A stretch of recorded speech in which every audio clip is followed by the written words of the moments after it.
Roll this intro. All right, it is time for pre-market prep at the close.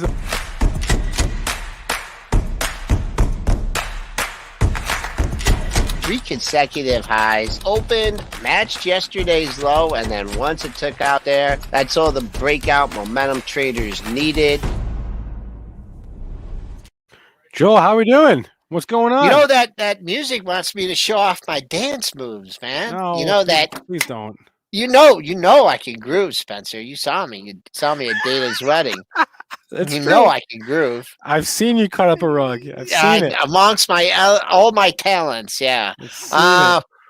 What a day, man. Let me strap down here and rocky session here for the S&P 500 futures. We gave a look at the pre-market high. We snuck, but just like we tried to stay in that 3,900 handle, and boom, we lost that early in the session. Almost matched the pre-market low. Didn't quite get there, and then, man, we've been bouncing around 80, 90, 95, even back down to 80, down to 76. So rocky trading here this afternoon, heading into the final 26 minutes of the session. Crude loses $60. Oh, last week's low is right there, 58.50. That'd be a big number. That's down a $1.06 at 59.58.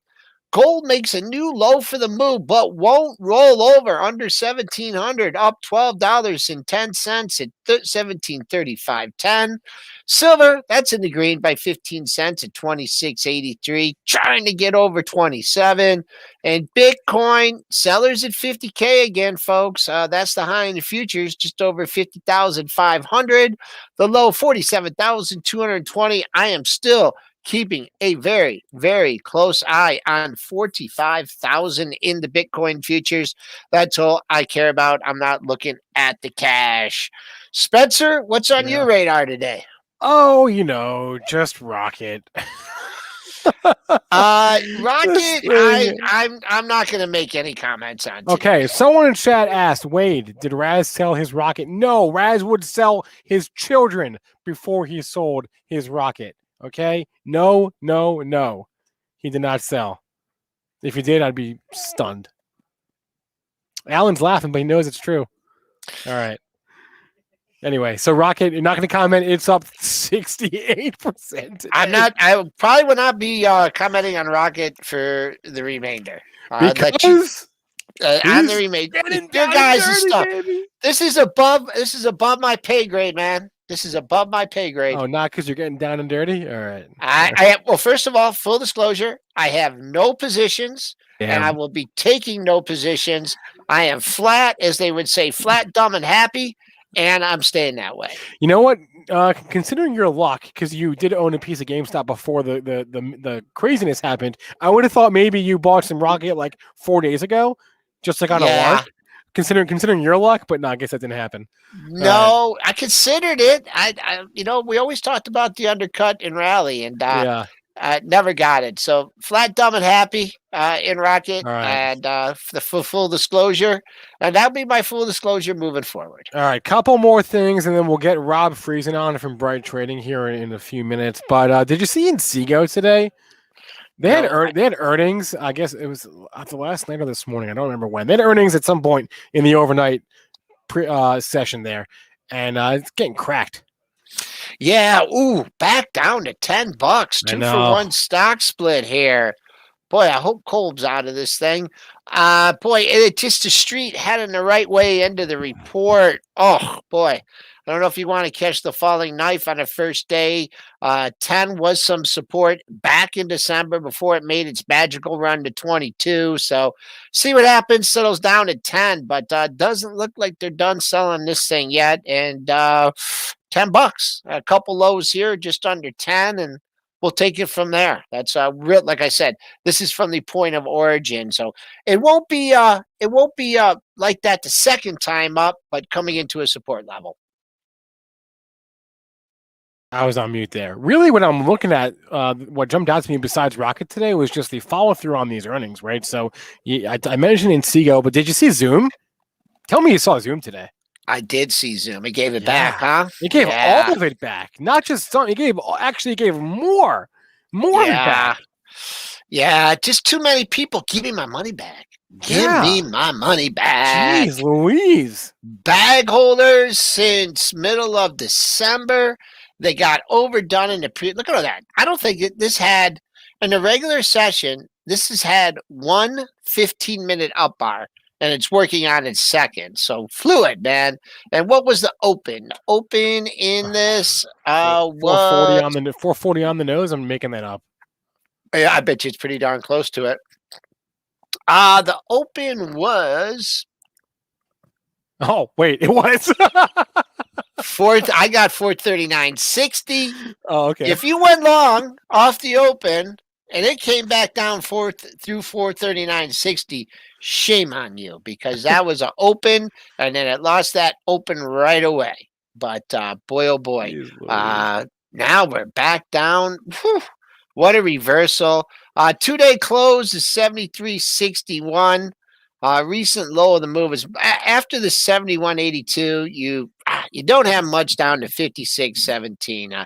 Don't know if we're going to get there today.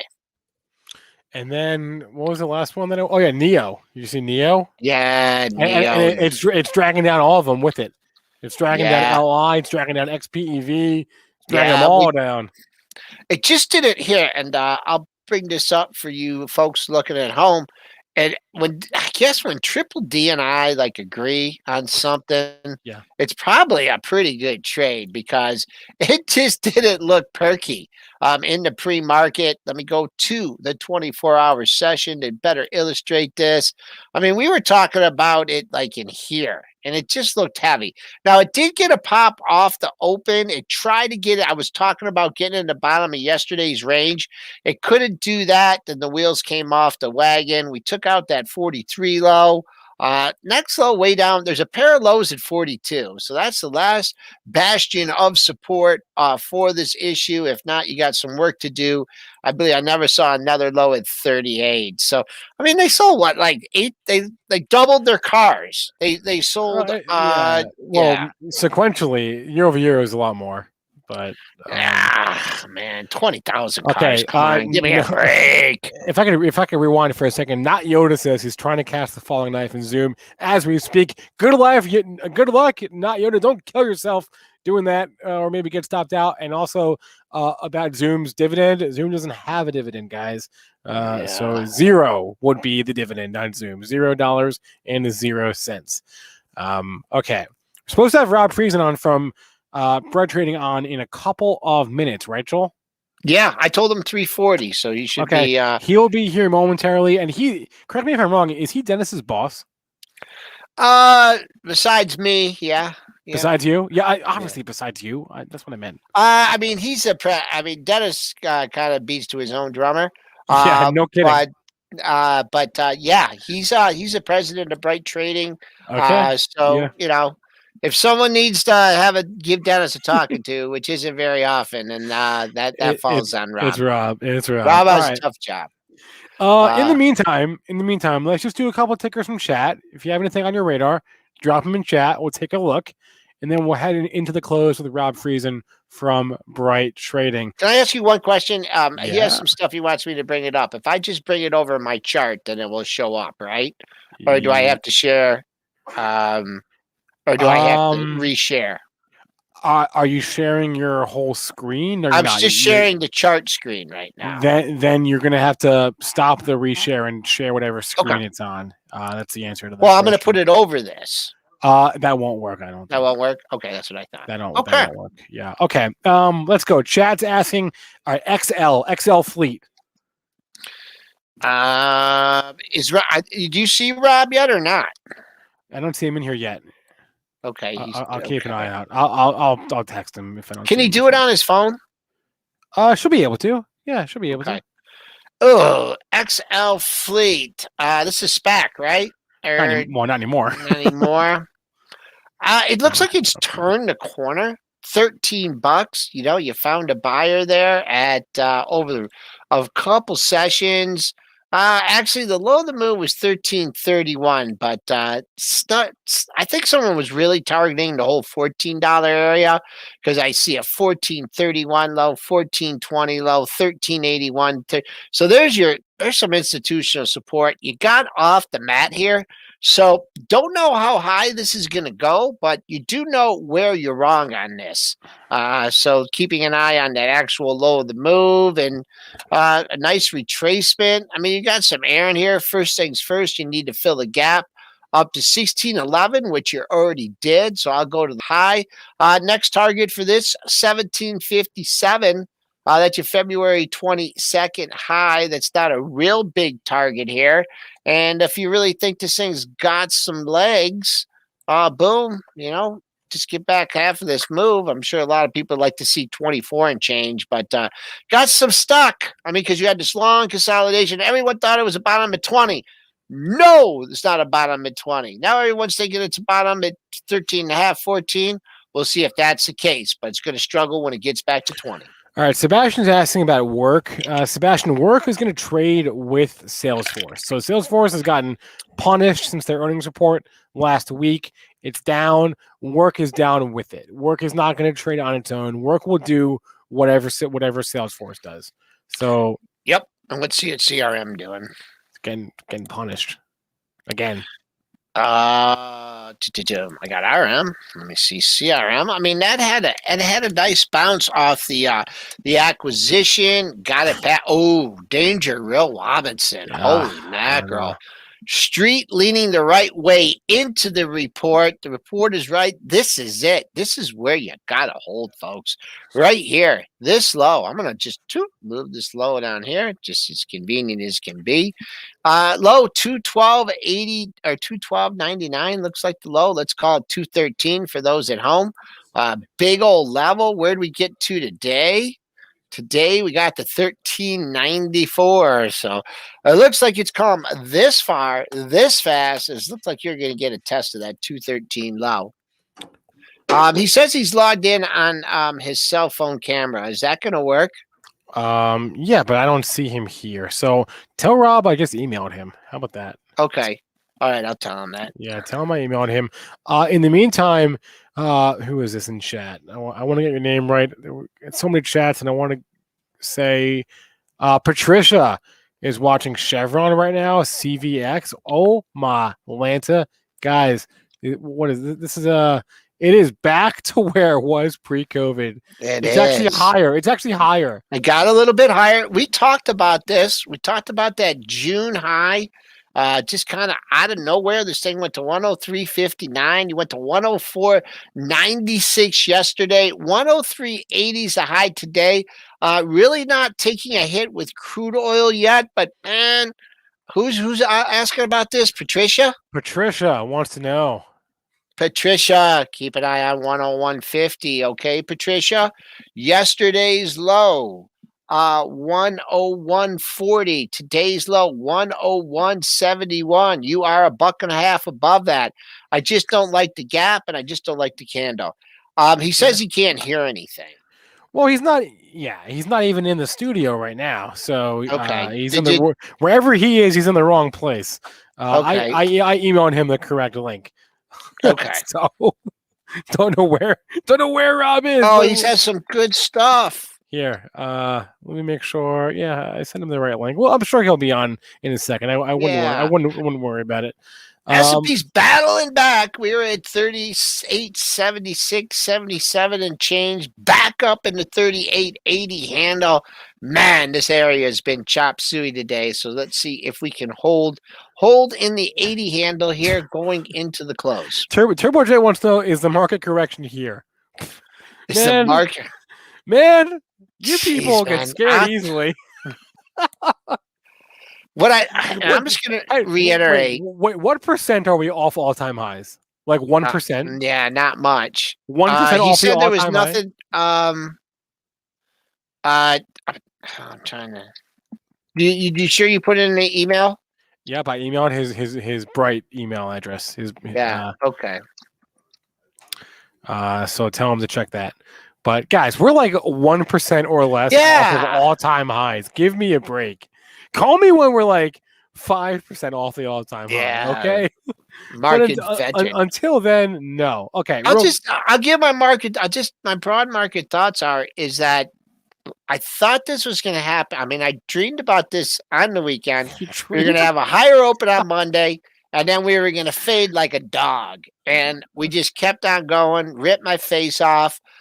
Today, I wasn't quite as aggressive on the short side. It did get the follow through today. So I think best thing for the market here is to cool off for Wednesday and Thursday, and then see if we can rally off the jobs. So Turbojet says he or she's got stocks that are down 40%, and that brings up an interesting point.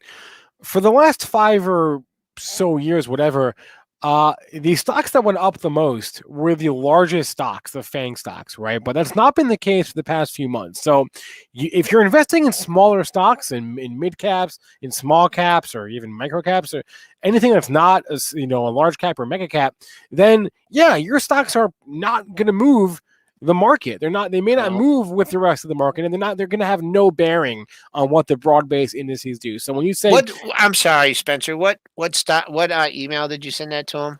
The email, I don't want to say it publicly, Okay. but it's his Bright Trading. I have his Bright Trading email address. Can you I'll find another one. You know what? Because he's got like 4 email addresses. That's I know why. he's got a lot. Here, let me here, I got it. I'll put it into Slack here. Yep, I got it. Okay. All right, I'm gonna email him again. Thanks, Joe. Okay. So yeah, when you're trading a lower price stock, it won't have any bearing on the overall market. So I'm sorry that you have stocks that are off 40%. 40%. I hope that at the very least it's teaching you a lesson about stops and about how much risk you can and cannot take.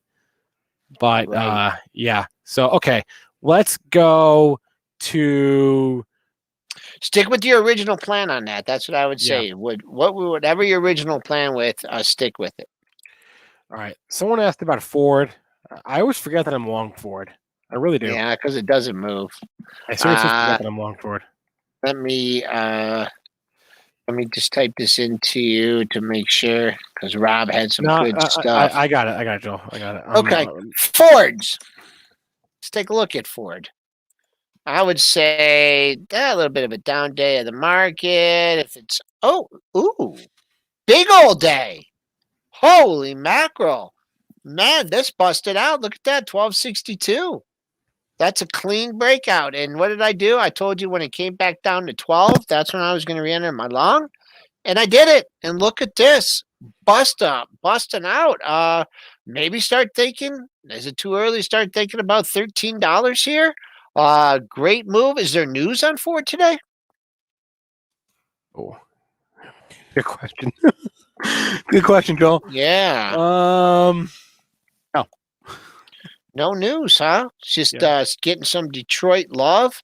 We are going to remove this line since it's really no longer relevant. We'll find out the move tomorrow, baby. I think we got to go a little bit longer term here. Let's go to the monthlies to see if we can find some monthly resistance. And where was this monthly high? That's quite a bit above there. Oh, no, that was, boom. What is this high? Going back to January 2013, 35. I mean, why not? It's come this far, this fast. Big day for it. Maybe because they're selling off the other autos, the electrical, the EVs. Maybe shift back into the traditional automakers. How's GM doing today? See how GM is doing. Is it benefiting from the other ones selling off? Yep. GM, buy America. Buy non-electric or EVs. That's what Buffett said. Buy America. Exactly. Don't fade America. Don't fade. And this is in a bad tape. These stocks are showing some excellent relative strength.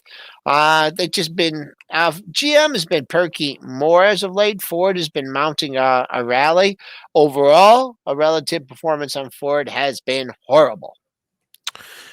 Looking ahead to the earnings slate, guys, we are in the thick of the retail earnings season. Fubo reports tonight.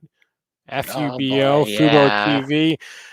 I am going to, I shouldn't say this because I haven't confirmed it 100%, but I'm 98% sure that we'll have the CEO of Fubo on pre-market prep on Friday. Right. Let's mute Joel there. Yeah, let's mute Joel. So I'm 98%. Joel, I muted you. Are you? The 50% retracement is holding right in that area. Good pop, just over 45. I see some highs. On the downside, man, it's kind of thin on the downside. Your 2-day low, wow, your 1-day low is 39.33. Your 2-day low is down at 36.26. All right, like I was saying, 98% sure we're gonna have the CEO of Fubo on pre-market prep at Friday at 9. I will let you all know when that's confirmed. Also tonight, Nordstrom is kind of the big one. Nordstrom and Big Five. Rob says he's in. Can you see him? What is he? No, I don't see him at all. I don't know how that's possible. This is the first time this has happened where oh, wait a minute, someone just hopped in and then hopped out. This is the first where the guy says they're in and they're not. Let me see if I could track him down at a different location. Because we did the switcheroo. Mitch did the switch, because we're running on 2 streams. Let me see if he's in this stream. And okay, so anyway, while I do that, Fubo, Nordstrom, Big Five, Urban Outfitters, and that's Viva. That's pretty much it. So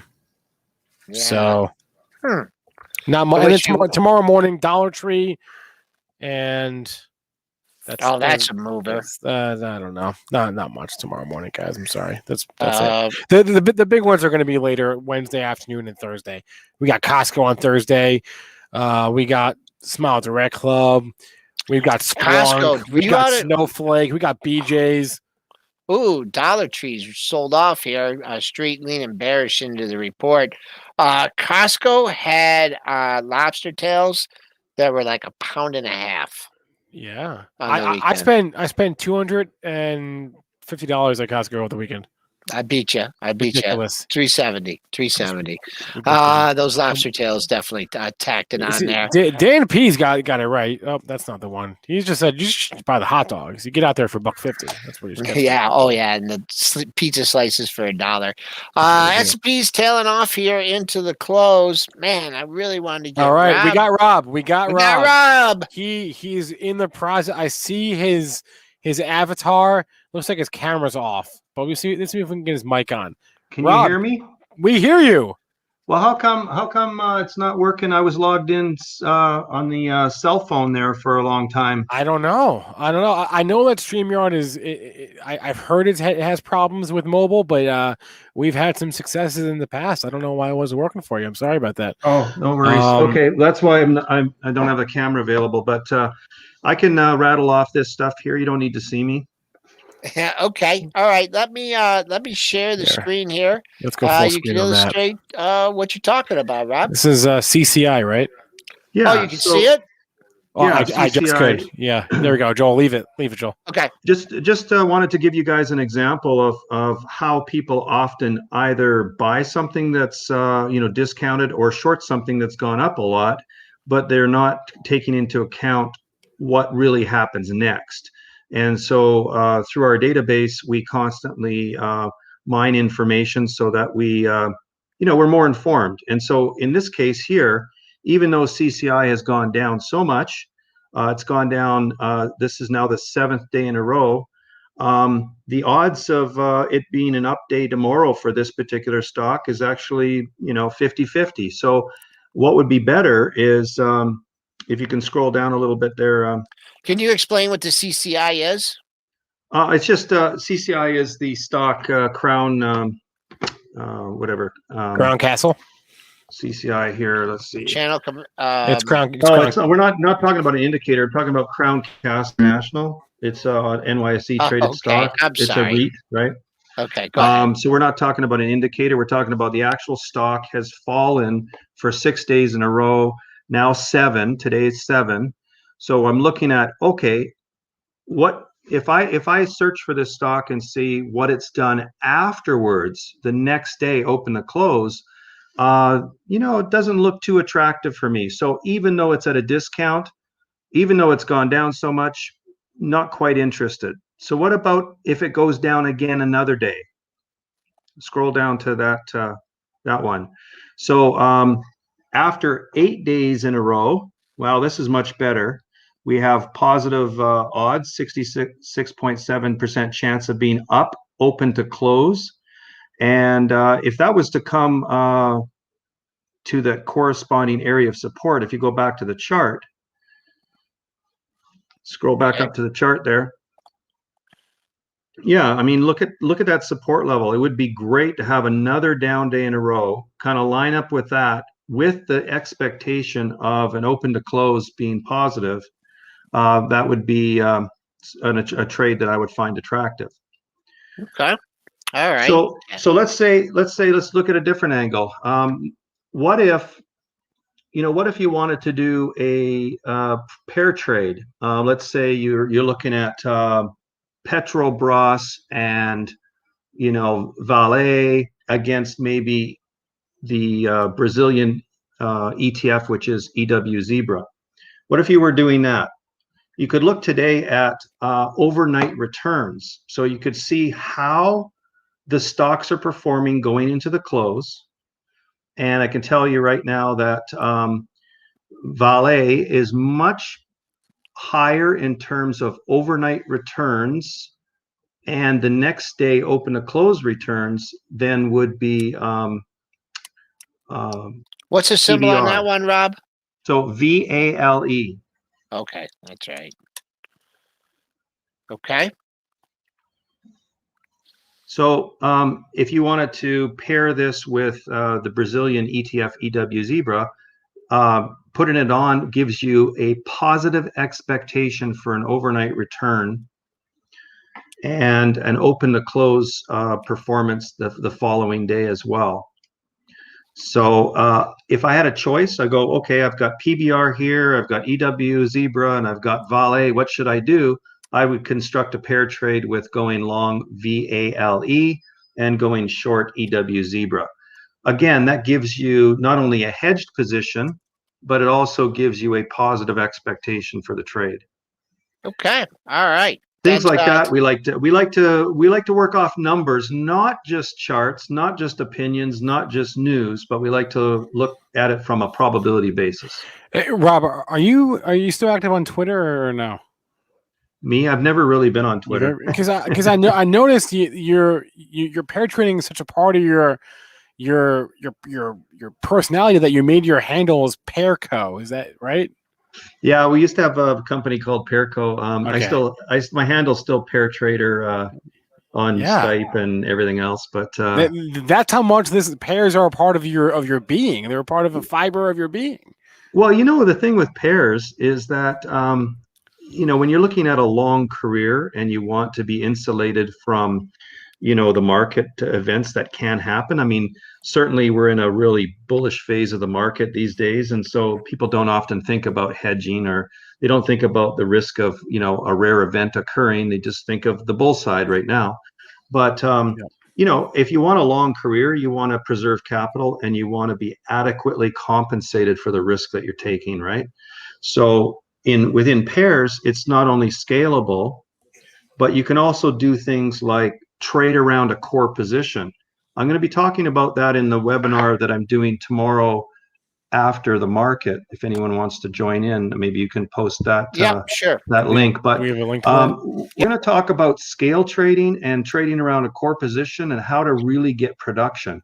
Hey, it's all great if you got some capital and you can afford to sit on it and you're just looking for that return on investment. But what if you're looking at earning money along the way while you're waiting? One of the things we've heard about before, and we like to do, is, collect some dividends while you're in a position and you're waiting for it to do something.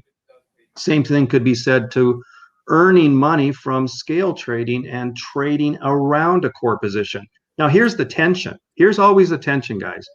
And you guys have probably talked about it on some of these rocket ships to the moon type of thing, is that what is the regret that people experience. Okay, say you miss a trade that you were looking at, that you wanted to be in, and you miss it completely. You have a certain amount of regret, right? What if you sell your whole position and it keeps going? That's another degree of regret, right? What if you sell some of it and keep some of it and it goes back down? How much regret do you have that you're still holding some of the position that you could have sold at a much better price? So these are the things that you deal with all the time. And what I found is that trading around core positions, especially in the area of pairs and things like that, you can do your research. It certainly can pay off for you if you do. But by trading around that core position, you have some always working in the market. And if it really rock and rolls for you, you can do well. And if it stays stagnant and you're just trading the noise, you can earn money. And so a lot of noise in the markets, Rob. A lot of noise in the markets. And if you're a long only trader, this tension between, I don't want to sell out of it all because then I might miss something. Well, is there a happy medium there? Is there something that we can construct, a framework that we can use, data that we can rely on that can help us with maximizing the earnings part of the business, not just the winnings part of the business? All right, Rob Friesen of Stock Odds and Bright Trading coming here and sharing a little wisdom. Sorry about the late start, Rob. Maybe we will get you on again tomorrow. And I know you had a couple other lessons that you want to share, so let's maybe do this tomorrow. Log in a little bit earlier, same time, same place, and we'll get it done. So I'm just going to give a quick wrap of the S&Ps here, folks, and that's not the close that you wanted to see. We just took out the pre-market low. Maybe had some sellers on the close. I didn't catch the imbalances. 65.5. We made the new low, and we're trying to bounce back. So my scenario from yesterday came true today. They did sell the pop. It just was one hell of a rally in between. So keeping an eye on that low tonight, 65.5. It looks like we're going to press that. Had to figure out some intermediate numbers on the upside. Spencer, who's our guest tomorrow? The cow guy, Scott Schlady. Scott Schlady, cow guy on PreMarket Prep tomorrow, 8:35. It's going to be a wrap for us. Everyone hit that like button on YouTube. We appreciate that. Thank you, Joel. Thank you, Rob. Everyone, the Benzinga Pro happy hour, because it's happy hour every day at Benzinga, is up right now. Everyone have a good rest of your day and good luck in your trades.